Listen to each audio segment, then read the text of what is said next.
Après une défaite difficile la semaine précédente, l'équipe juvénile des Tigres de ESHG était de retour sur le terrain pour leur second match à domicile de la saison 2018. Cette fois, c'était pour affronter les Griffons de Selwyn House qui eux aussi revenaient d'une défaite contre Nicolas Gatineau.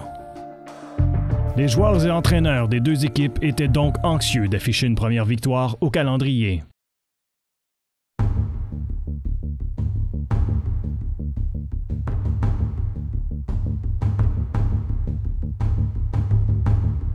Le premier jeu des Griffons allait donner l'allure au match alors qu'une passe parfaite est tout simplement échappée par le numéro 88, Hans Dress.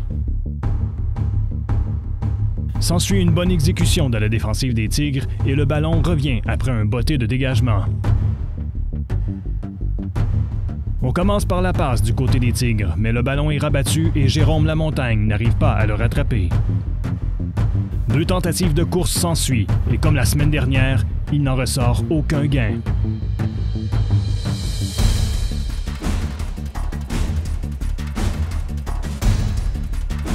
De leur côté, les joueurs de Selwyn House continuent de multiplier les erreurs pendant que la défensive des Tigres continue son excellent travail.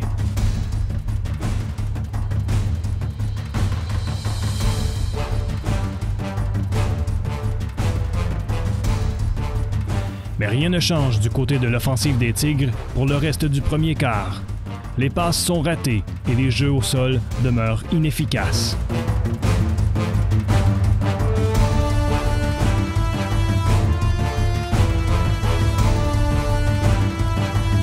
Au début du deuxième quart, il semble que les Tigres reprennent un peu de momentum et complètent quelques passes.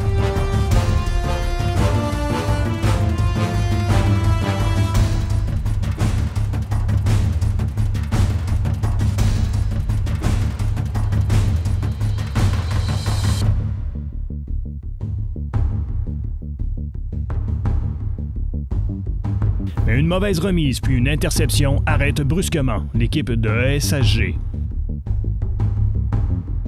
Quelques minutes de jeu plus tard, la défensive des Tigres rend l'appareil aux Griffons lorsque Jean-Rémy Bone intercepte la passe de William Sebag.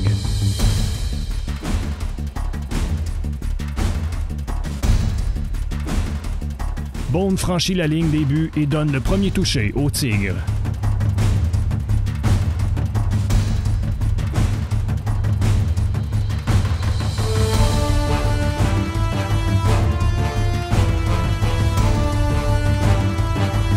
Mais cette dernière interception des Tigres n'affecte aucunement la confiance des Griffons et encore moins celle de leur corps arrière.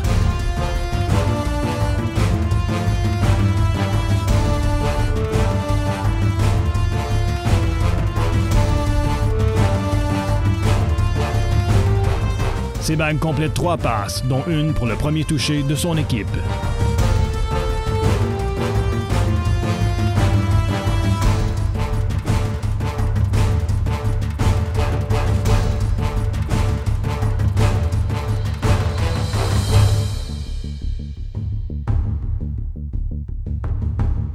Dès le retour de l'offensive des Tigres sur le terrain, Samuel Larrivé lance à son tour une interception. Toutefois, la défensive des Tigres réussit à limiter l'attaque des Griffons à un botté de placement. La marque est donc de 10-7 pour l'équipe de Selwyn House lorsqu'arrive la fin de la première demi. Comme j'ai dit depuis le début de saison, il n'y a pas une équipe qui va travailler plus fort que nous autres. Petits gars, ils ont vraiment travaillé fort, on a fait des bons ajustements. Même après la première défaite qui était quand même amère, on n'a pas lâché, se retrousser les manches, puis je pense qu'on a démontré pas mal de fierté.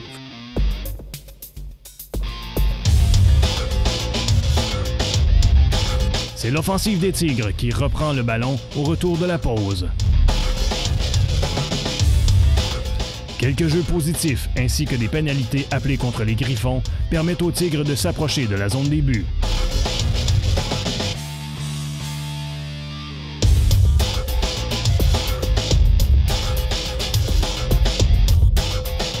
Malgré les efforts répétés, les Tigres ne réussissent pas à marquer de toucher et se contentent d'un botté de placement.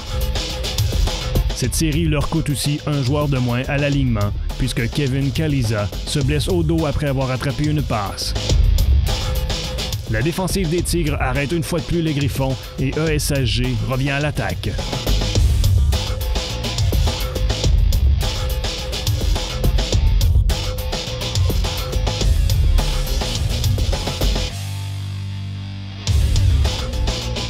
L'histoire se répète et après une série de jeux de course et de passes, les Tigres font un autre botté de placement pour 3 points.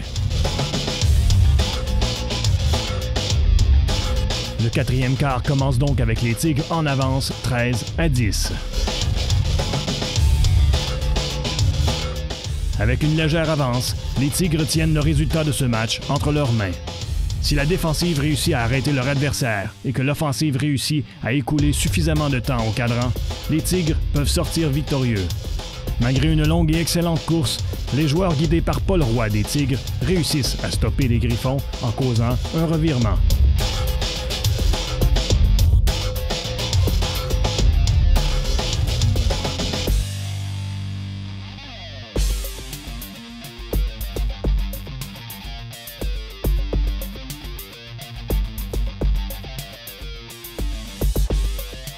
Les troupes de Michel Roy reprennent le terrain dans l'espoir de maintenir le ballon entre leurs mains et épuiser le temps au tableau.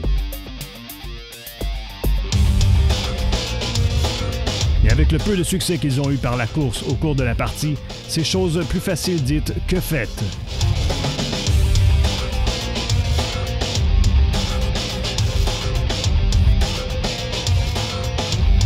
D'autant plus que lorsqu'ils réussissent leur meilleure course de la partie, le jeu est rappelé pour avoir retenu à la ligne de mêlée.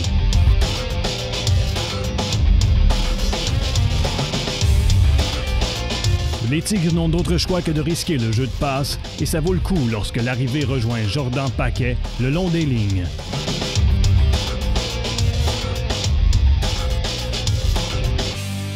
Malheureusement pour l'équipe de ESHG, c'est la dernière fois que l'offensive gagnera du terrain de façon significative pour le reste du match. Après avoir retenu leur adversaire sur 2 séries de jeux, la pression devient trop lourde pour la défensive des Tigres lorsqu'une pénalité coûteuse emmène Selwyn House à moins de 30 verges de la zone payante. Après quelques jeux de course et une autre pénalité contre les Tigres, le quart de Selwyn House porte le ballon lui-même pour un dernier touché. C'est une lourde défaite pour les Tigres de ESHG, alors que la semaine suivante, ils devront affronter Dalbévillot, classé au 2e rang. Cette année, on a essayé quand même certaines choses différentes. On a essayé des nouvelles formations offensives. Nous, on a toujours été reconnus une équipe qui courait très bien le ballon, qui le temps de possession est élevé. Écoute, on a quand même, tu peux voir tous les porteurs de ballon, puis les joueurs de ligne qui ont été collégiales. Je pense que ça reflète un peu la qualité et la vision offensive qu'on avait. 2 premiers matchs de la saison, c'était tout simplement catastrophique au niveau course au sol. Cette semaine, on a remédié à ça. On est revenu un peu à la formule qui a fait de nous une équipe ou un programme gagnant. Puis vous allez voir ça dans les prochaines semaines, la formule qu'on a adoptée, quoi. Notre défensive, elle nous tient dans le game. Ils sont très intenses, sont bien structurés, ils exécutent bien. Fait qu'encore là, tu peux voir le différentiel en 2 matchs est de moins de 10 points. Ces 2 matchs, même, c'est soldé par des défaites. Ils ont toujours été à la portée de l'équipe. Alors, c'est encourageant.